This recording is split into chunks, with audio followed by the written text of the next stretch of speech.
Ever since the first clothes were taken to a river and beaten against rocks, agitation in water has been the principal method for cleaning clothes. That is, until the 1840s, when French tailor Jean-Baptiste Joly invented dry cleaning by discovering that a solvent could remove dirt and grease from fabric. Hey, Peter.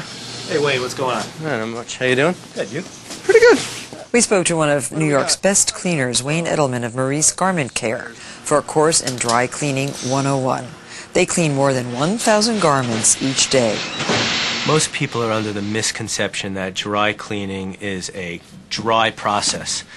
The garment stays on the hanger and goes through a conveyor and it's hit with dry cleaning rays, when in actuality it gets wet but just without water. So hence dry means absence of water. And we use a very similar machine to a washing machine, only the solvent that we use for the most part is perchloroethylene as opposed to water. And the clothes are actually washed in the perchloroethylene. Perchloroethylene, or PERC, is a cleaning and degreasing solvent that's been used for decades. Continuous distillation allows cleaners to purify and recycle PERC. Properly cleaned clothes have absolutely no odor. Dirty PERC leaves an unpleasant chemical smell in your clothes. So check to see if your cleaner distills his solvents. We dry it by introducing air at 140 degrees to 160 degrees, depending on the load, the type of garment that we're cleaning. We heat it up, and at that point the solvent begins to evaporate and comes out of the clothes.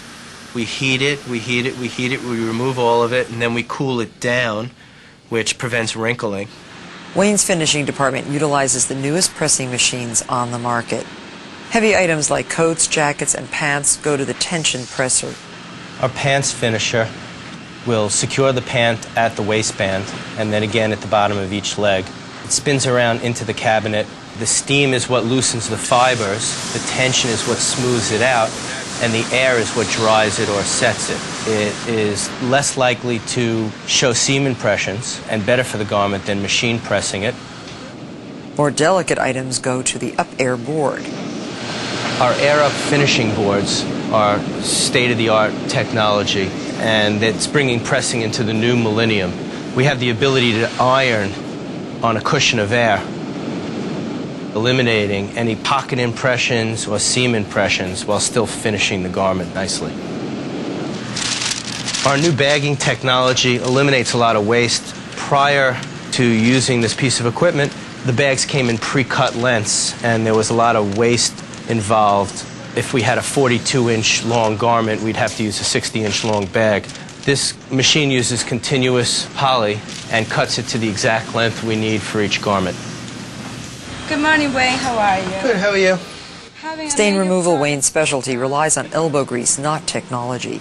Stains are classed as either dry side or wet side.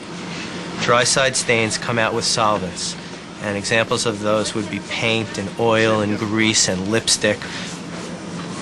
The wet side stain would be blood, juice, milk, a grass stain, and those come out using a degree of moisture. We've seen the results from and heard all kinds of myths regarding stain removal. Milk takes ink stains out. Well, what about the milk stain? Hairspray takes ink stains out. Well, what about the hairspray stain? I've heard that pouring boiling water through a textile at a height of 3 to 4 feet will remove a red wine stain. That might work. It might, provided, that the garment isn't a red silk blouse and you're going to pull the color out of the blouse with the boiling water. Club soda is probably the biggest myth out there. It is nothing more than water with bubbles in it, and the myth is that the bubbles will lift the stain out of the garment, and that is not true. Federally mandated clothing labels contain care instructions, but Wayne says they're not always reliable. There's no law that says this label has to be correct. We see a lot of garments that are incorrectly labeled, and that's the cleaner's job, to look at the garment, to look at what he's receiving, and to learn from his experience. The best dry cleaners also wet clean, deciding on a case-by-case basis. This garment in particular is 100% nylon. The care label says dry clean only, and it's just got a screen print on it which leads us to believe that it would be soluble in dry cleaning. Hence, we chose to wet clean this blouse. White cotton wet cleans better than dry cleaning. It keeps it white, it keeps it bright. Linens wet clean very well. Cashmere sweaters can be hand washed. I wouldn't throw them in a washing machine. They could be hand washed and laid out on a towel or a sweater dryer and blocked to dry. Those items can be done at home and very effectively. The basic rule of thumb is this: any item with a lining, like a suit or a coat, or anything that is not color fast or is likely to shrink, should be dry cleaned. Even items such as buttons receive special attention. Plastic buttons stay on, natural ones are removed, then resewn. How do you tell the difference? The easiest way to check is to click them together. It's like clicking two porcelain plates together and you hear that high-pitched sound